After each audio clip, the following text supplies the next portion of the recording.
Seeing someone, even that we know, get killed by maneuver gear hits way different than seeing a Titan kill someone. Way freaking different. That was fucking brutal. Holy shit. God. Fuck. It feels more emotionally potent and brutal. Yeah. When, like, obviously it's like the example of the female Titan swinging that person like a freaking fish on a line. Like, yeah, it was gross. But it's like a way different feeling when it's like dead. Humanity versus humanity. No. I They wouldn't have given us this shot. Was it the neck? Yeah. They wouldn't have given us... Did she kill him like she would kill a Titan? Gunther Schultz. 7 kills, 40 assists. Dead. And they're really skilled with the maneuver gear too, because there was no reaction time there. Like, he couldn't react in time. Well, I also think it's the least thing you'd expect to react to. Why? Yeah, you're used to reacting to maybe like a giant hand. He thinks it's Captain Levi at first. Does Levi normally put their hood up? Does the spy know that Levi normally has his hood up? Maybe it was purely based off of skill, like this person maneuvering. What? Or just that's the only person who would be expected to meet up with them. And to know where they were? They thought the person who fired the flare was Captain Levi, They right? did. I'm just watching this. No, it's not. Who are you? Just a... Well... There are no frames that they show the face. Is the goal to kill everyone surrounding Eren right now? The goal is to get to Eren. Yeah, so please don't kill Petra. Like, I can't lose Petra. I love Petra. I think... See, my initial instinct is I think the other ones would die well before Petra because Petra has had this story-driven importance put on her. And I'm like... But a character in a bad thing. No, in a normal show, characters like that would like have more growth and development later on in a series. They wouldn't just kill them off. Now I'm fucking worried. It's a bad thing because she's having more of a sisterly emotional connection with Eren, where she's the one that kind of was like, trust us, and was the one speaking to him the most during the last couple episodes. And now... wouldn't that then cause some type of psychological thing for Eren if she died or was put in danger? Or is put in danger? I think this is gonna put Eren in a psychological... Yes. Gunther's one of the people who bit their hands for Eren. All of them, yeah, any of them dying. Yeah. Okay. So... we might have a little hope in the sense that do you think that she can't turn into a Titan again? Well, that depends because obviously it seems that this person has more practice with it. Like Hanji hypothesized that the person as soon as exiting the body would be able to immediately move. Yeah. And we know from Eren that at least the first time he did it, he was like unconscious, basically. The first time. The following times, like he even pulled himself out of it with Mikasa and Armin. Right. So she's had evidence to that theory from watching Eren. But the maneuver gear, I didn't even think about someone turning into a Titan and the maneuver gear being inside the neck with them. Like, freaking, that's fucking, oh my god. That's cheat codes, bro. That's literally, not cool. They were dressed and honestly, ready. That's so smart. That was a mission. They were dressed and ready. They had the maneuver gear. This was, they knew when this expedition was leaving. Yeah. They were dressed and ready, literally inside of the Titan that whole time. Obviously, there needs to be more than one werewolf, though, right? Like, honestly, like, if this is Annie, if she's the one doing this, there needs to have been another mole or whatever another spy in the survey corps, right? There has to be a spy. There has to be a spy that has been a part of the survey corps, I believe, it's probably going to be someone we've met. And they had to have been around, obviously, since 5 years ago, right? Yep. Yep. And I'm trying to think of who it could be. Have we, like, just seen their face? Have we met them? Have they spoken? I don't think it's anyone with Aaron right now. I don't know. Because even those people with Aaron were people that Erwin didn't 100% trust enough to tell them everything. Mm-hmm. I loved Armin's words here, man. Like, it's like a little spread, but like after the fact, it's easy to say we should have done something else. Mm-hmm. That's like a great like point. No one knows how it'll turn out. Even so, you have to make a choice. The lives of 100 fellow soldiers or the lives of all the humans. The commander made his choice. He chose to let those 100 die. He didn't sugarcoat it either when he presented to all of the trainees when they were deciding which branch of the military or which branch to join. He didn't sugarcoat it at all. He was like, most of you are going to die. Yeah. Within even probably the first mission. I think he said like 60%, or maybe he said 60% had died. I think he said 60% were going to die. Yeah. But Armin said, I'm certain of one thing. If there's anyone who can bring change, it will be someone willing to sacrifice what they care for. It will be someone who can throw aside their humanity in order to defeat monsters. That is chilling. And it's nice to see the other two kind of people, leaders, we saw also being willing to kind of make the hard choices and trust and sacrifice.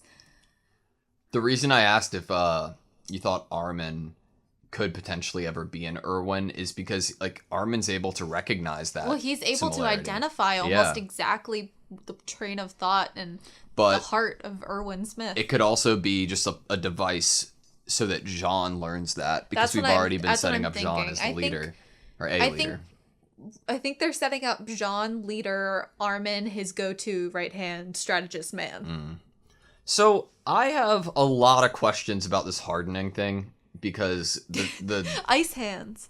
Well, apparently not. I know, apparently not. The text itself was just hardening, but it sure as hell looked like ice to me. Did it not to you? It did. Like, I'm trying to find that right now. Yeah, like. And then, it was right here. I mean, it looks, and there's like sparkles around it. It looked like ice. I thought it looked Which like I ice. Loved your theory of temperature control within the body. They've heightened the importance of temperature, or not even the importance, just like the fact that it's present, right? Yeah, and the heat. What about like the sense of smell on Mike? Oh my god, Mike or Mike or whatever, like that was nuts. It, like you said, Tanjiro, right? That's wild that he has that sense. I don't think it's anything Titan. I know we said we were trying to... Oh, no, I don't think it is either. I think he just has amazing senses. But it's crazy. And he knew, like, what direction. That's so important to have. When he was like, it stinks, I was like, what? The smell of the, like, heat? Yeah. The female Titan stinks? I was like, what stinks? It didn't make sense. So, do you think Aaron will ever get the ability to harden certain parts of himself? Oh, yeah.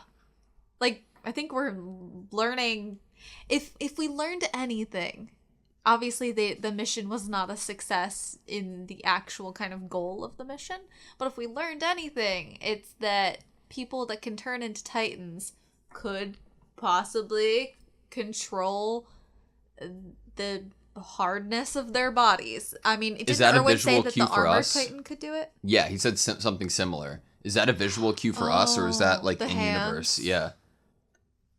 That's a good question. Because it could be just for us to see realize that it was changed. Harder. Well, the animation Is that why on it's sparkly? Like, yeah, the animation on it was what made me think it was ice. You know, it reminds me of like Todoroki in My Hero.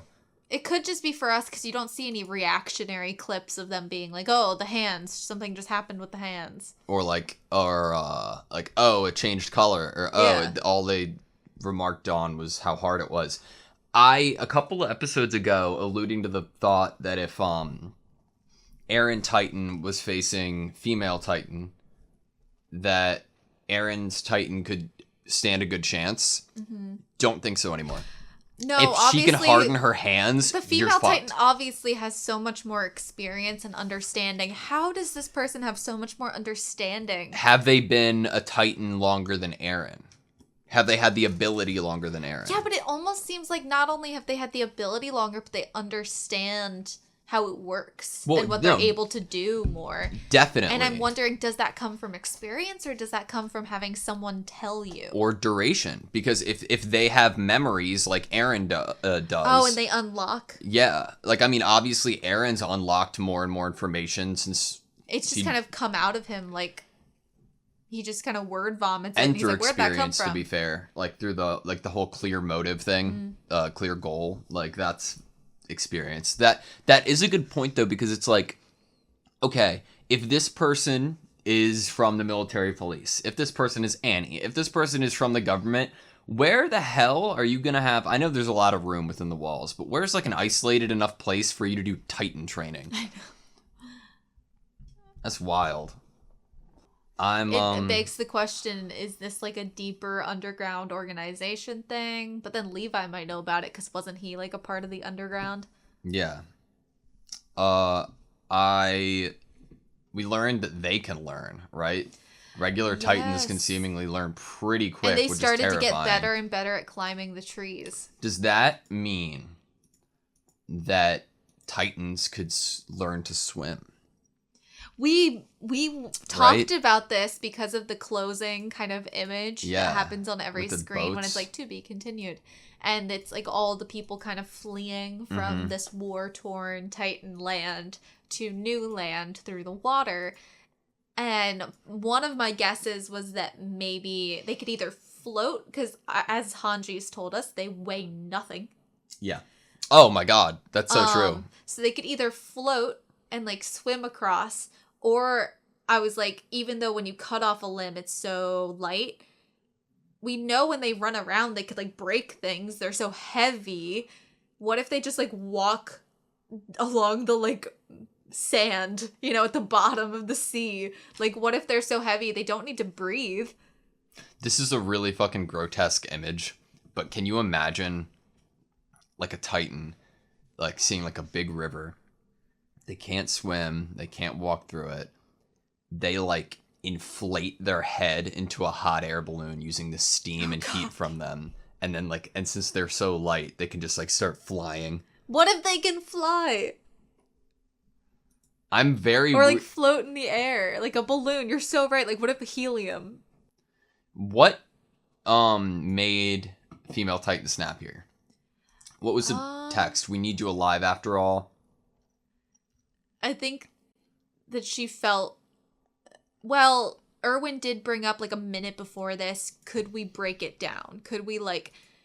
Will its energy level deplete if we keep doing this over and over and over and over again? So it's almost like the female Titan saw the kind of... From this language with Levi, there was probably an understanding that they're going to be stuck in this mess for a while. Did Levi fuck up? Did Levi fuck up by saying that? By revealing the fact that they have knowledge that there's a human inside. Oh, did Levi fuck up by basically saying what the goal of this mission was? Yeah. Because I doubt the female... I mean, there's spies, but not a lot of people knew. Obviously, whoever the spy is doesn't know, because Erwin only told people that have been around more than 5 years.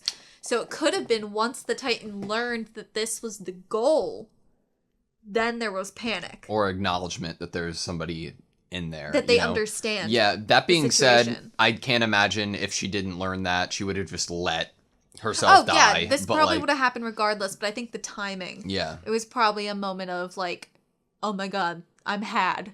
They know that there's someone in here. They're trying to get me out. So I need to get out before they get me out. Yeah. And then Sasha's a really Sasha. cool character, dude. Sasha's a really cool I'm waiting character. for Sasha to have, like, I think this was a hint at Sasha having... A backstory? More? I was gonna say growth. Like, you brought up with the wall before that Sasha had amazing, quick, movement and saved one of the fellow people that fell off the wall when the Colossal showed up. And we've heard before that Sasha has amazing intuition. Yeah. But we keep seeing Sasha terrified. Terrified and terrified. Obviously more terrified here because she understands that scream. But we haven't seen her since that wall and some people them all falling off the wall and her quick thinking there. We haven't really seen her do anything without being panicked or terrified. Yeah. And I'm wondering what's going to happen with her character to kind of like make her be more level-headed and or dedicated. Obviously, I think she's probably dedicated. I don't think she would... I don't know. At the moment, I'm like fight or flight. Is she more of a flight and not a fight? Yeah. So would she leave if things got bad? Would she run away? I'm not quite sure.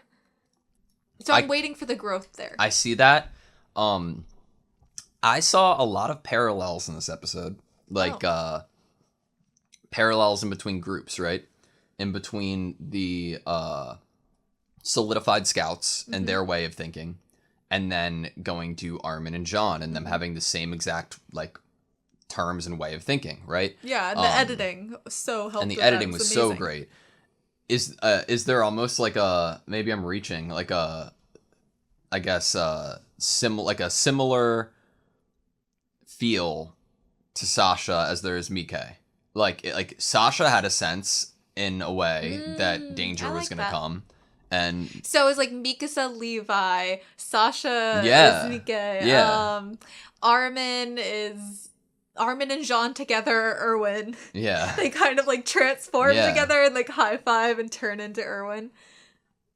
Like, you know what I mean? It's almost like it gives me like future generation. This is the next generation vibe. Honestly, it is like a next gen thing, but like I don't want the people that are the older gen to die. For sure. I just like the similarities are really interesting. Though I saw a lot of parallels. I know. And the editing was just so good. Superb. It was phenomenal for this. It didn't feel weird to be skipping to the different groups of people. It did not feel weird. Ooh, can we go to the who's been around for more than 5 years? Because it shows us who probably knew what the mission was.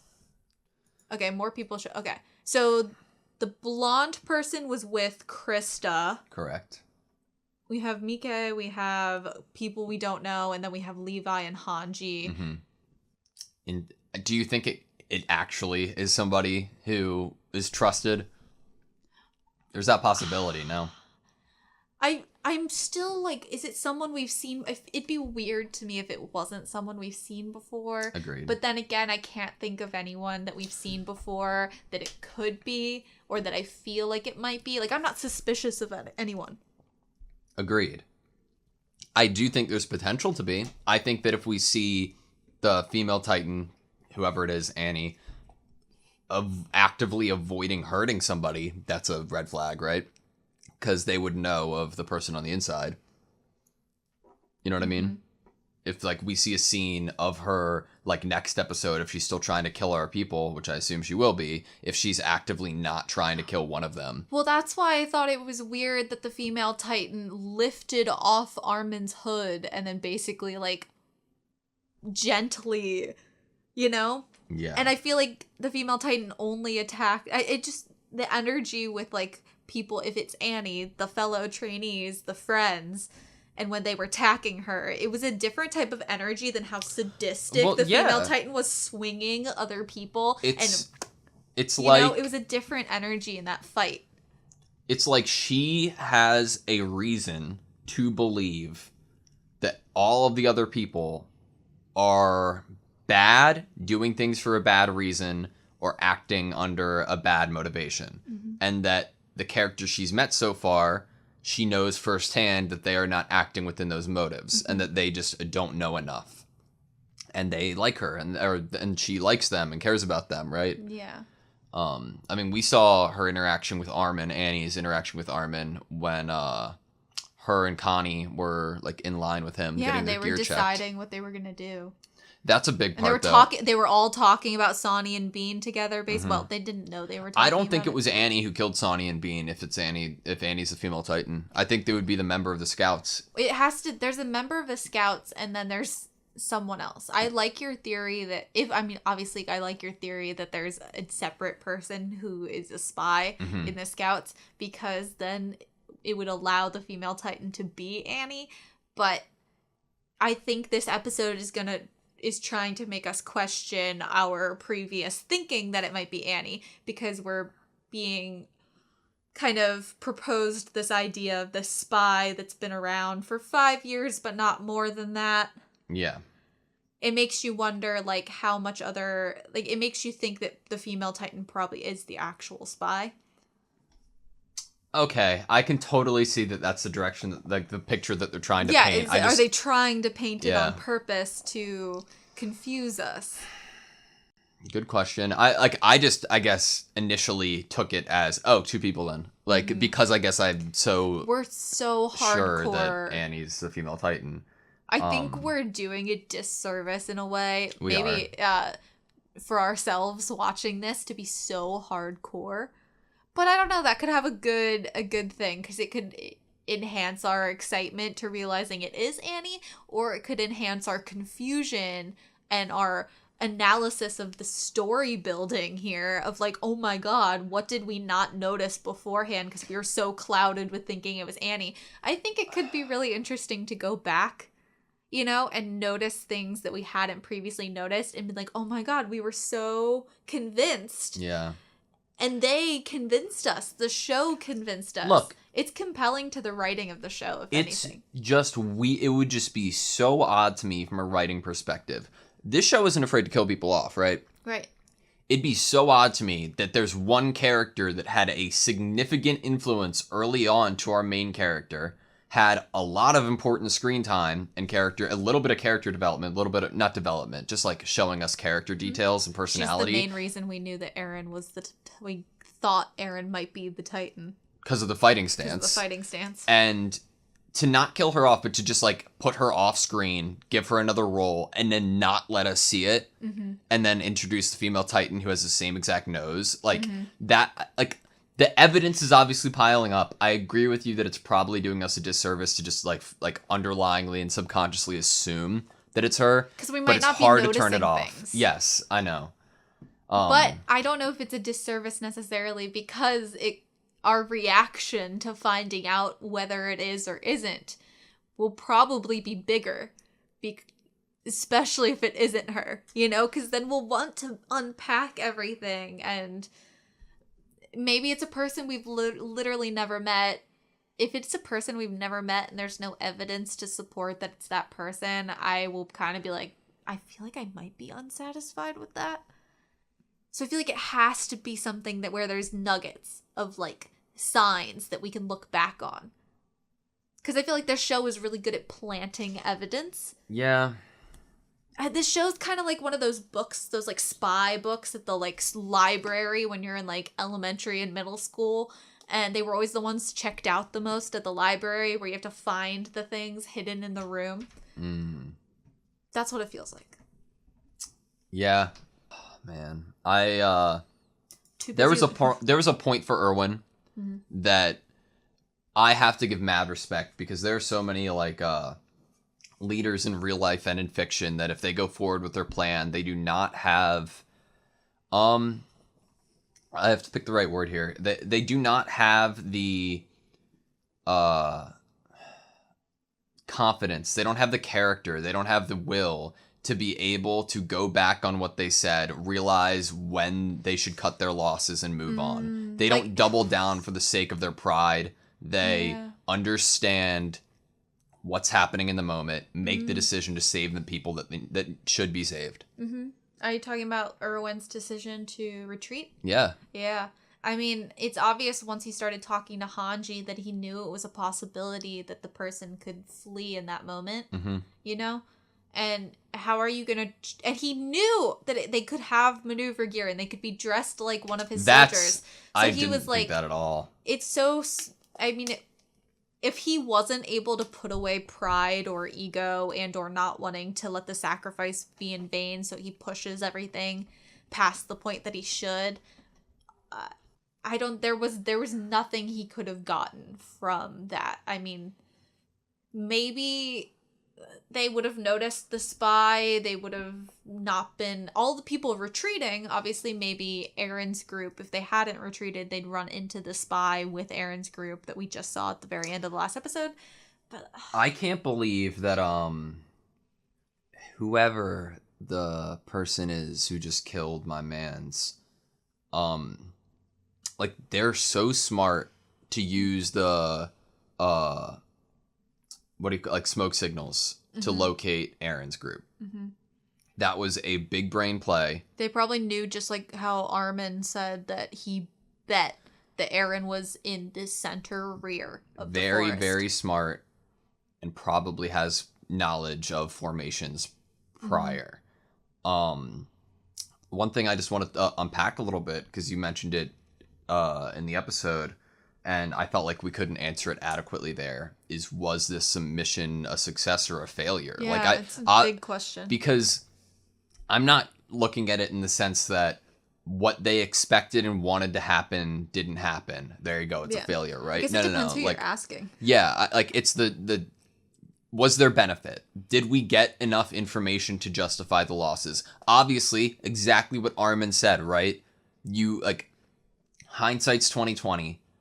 In hindsight, knowing how the outcome ended, we would not have agreed to do this. But was this a risk worth taking? I think so. It's so, like, him bringing up the kind of, like, the fact that questioning, oh, we shouldn't have done this, we should have done something else, is so kind of dumb and waste of time to think that way.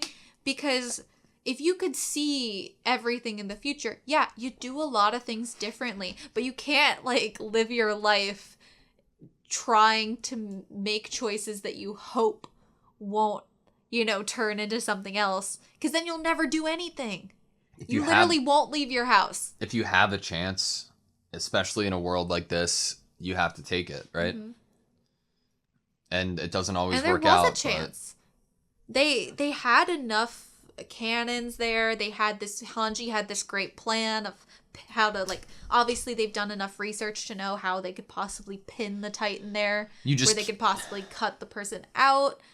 They did research that this was probably a person inside a Titan, and they knew how to properly cut the person out without killing them. You just can't account for factors that you do not have. Yeah. And I think the mission was well worth it. Or worth the obviously, like, going into it, I think that they should have done it, of course. It's just at the end of the day, I don't think we got really any information, except that for Erwin, it's worth it because he learned that the enemy is just as willing as he is. Very for true. Complete sacrifice. Was there what was the look? Because Levi had a line and Erwin had a look when it happened, and my dumb Dragon Ball Z self was like, is he kind of excited at the challenge? Like, it was very interesting. Yeah. Because Levi had a line here that was like, don't tell me, or something. Just look at you. Don't tell me. The enemy was willing to sacrifice everything. Look at his look at that expression. Face. You were so right to bring up Erwin's facial expressions at the beginning of this episode. They're amazing.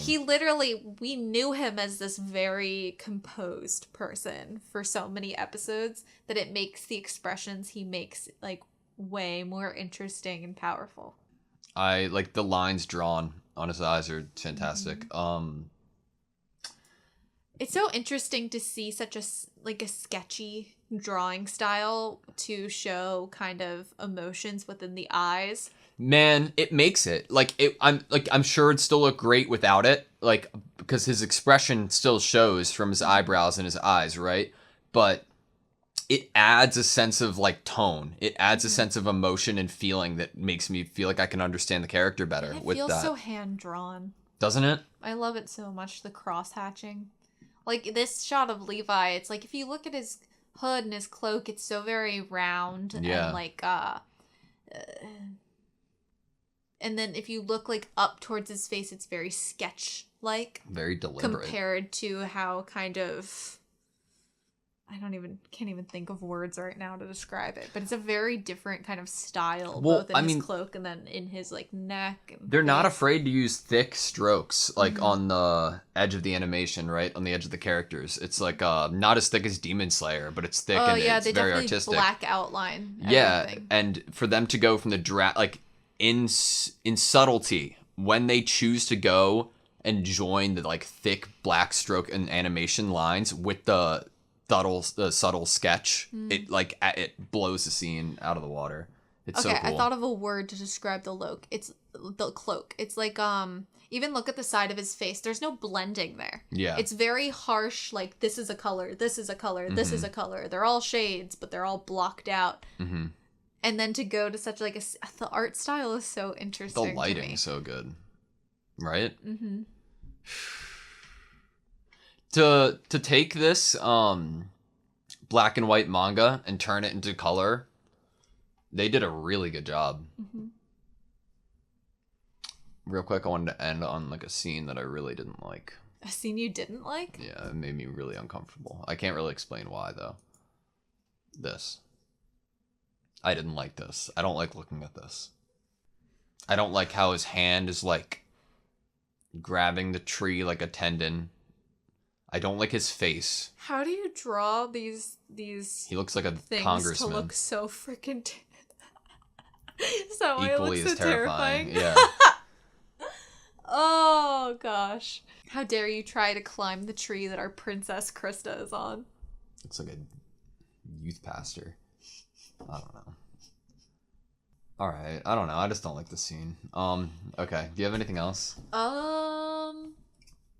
One last note. Not sure how the next episode's gonna go, but I felt that the ending, you know how sometimes you, like, especially with, like, shows, where they end on, like, a cliffhanger where someone just died, it's like it doesn't give you time to be emotional. Yeah. It's like it happened so quick that I didn't even have time to, like, process what happened in any type of emotional way. Okay. That was his neck, right? No. Check this. Hold up. Is it? It was his neck, yes, but I wanted to try to pause it on this because it's gonna be so hard. Bear with me for like 2 seconds. It's totally worth it. Do you think it shows the face? No. Oh. It wouldn't do that. So it's gonna be hard. It looked like this mystery character had used his swords to slice him from both ends of his neck, like from the front and the back. It looked like while going behind, they had one sword on one end and then one on the other, and like almost like pinched it together around his neck. And shit. If that's the case, that is horrifying. I'm gonna try one more time. Yes. Do you see what I mean? Oh. You see the other one lagging behind? The other light is behind him instead of in front of him. Yeah. That light is where the like shine of the gear. Uh-huh. Oh my god. Does that not look like that happened? It does look like that's what happened. That's fucking brutal, bro. Oh. That's so gross. Oh, it's like a Nosuke. It is like a Nosuke. Y'all know So what I does mean. that... Like, what does a close-up of him show his, like, head, like, dangling off? But it looks like it's to the side weird. They don't show us, but doesn't it look like it's weirdly, like... It looks like it should be hanging... It should be... If he's just dangling there, it should be pointed that way. Even if it was just one end of his neck that was cut. It looks like he was, like, 90% decapitated. Right? I'm sorry. Maybe he has like a ribbon there like Daki and he can regen. I don't know. I agree with what you're saying though about like the emotional aspect. I wasn't of the able to dying. feel it. I feel like that'll happen more next episode if they show us his body more, but I'd like the emotional react. I feel like that's what gets me most of the time is not necessarily the death blow, but the reaction of the other characters to the death, like Rengoku, for example. Mm-hmm. was pushed over the edge emotionally once I saw Inosuke and Tanjiro and Zenitsu's reaction to it. Yeah. That's what kind of pushed me over the edge with that. Yeah. I think about like Aaron's mom's death, right? That's a lot different than who Thomas was killed, right? Thomas got eaten. Than Thomas's death, because I still felt emotion, sadness, and horror when Thomas died, but a lot of it was shock.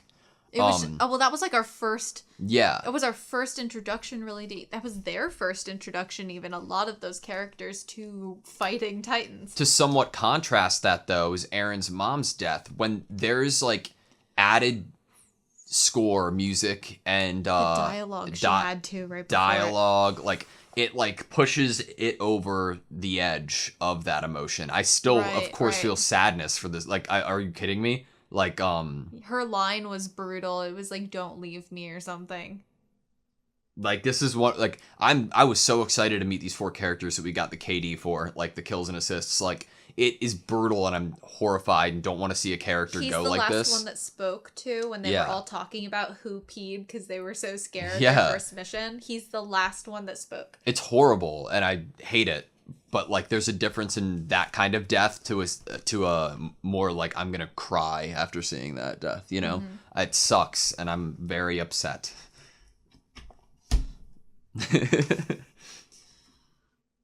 Anything else? No. I'm still praying that, well, first of all, I hope Buckwald's fine. We didn't see anything really happen to him, but Shallot, he has not left my heart, man. I really am, I don't know. I got attached. I think his little antics. One of those things I really am interested about Titans is the fact that, like, animals aren't scared of them.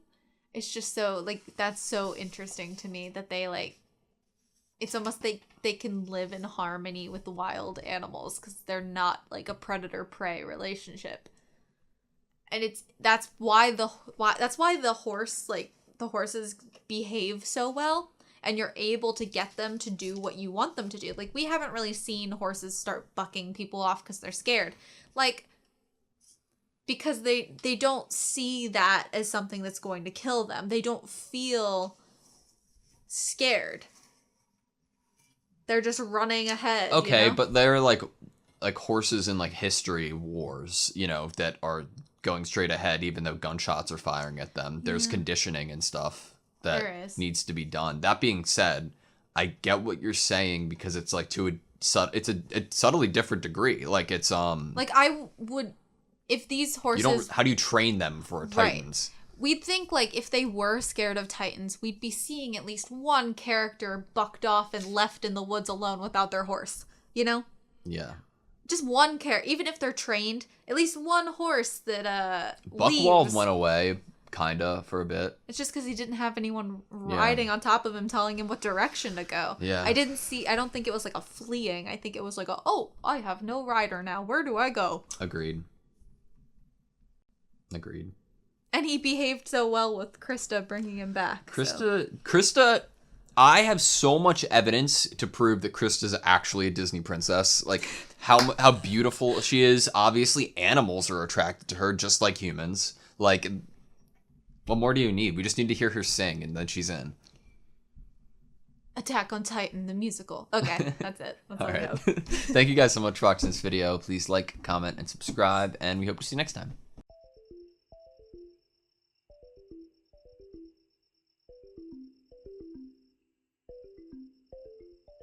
So, we might have a little hope in the sense that, do you think that she can't turn into a Titan again? So, we might have a little hope in the sense that, do you think that she can't turn into a Titan again?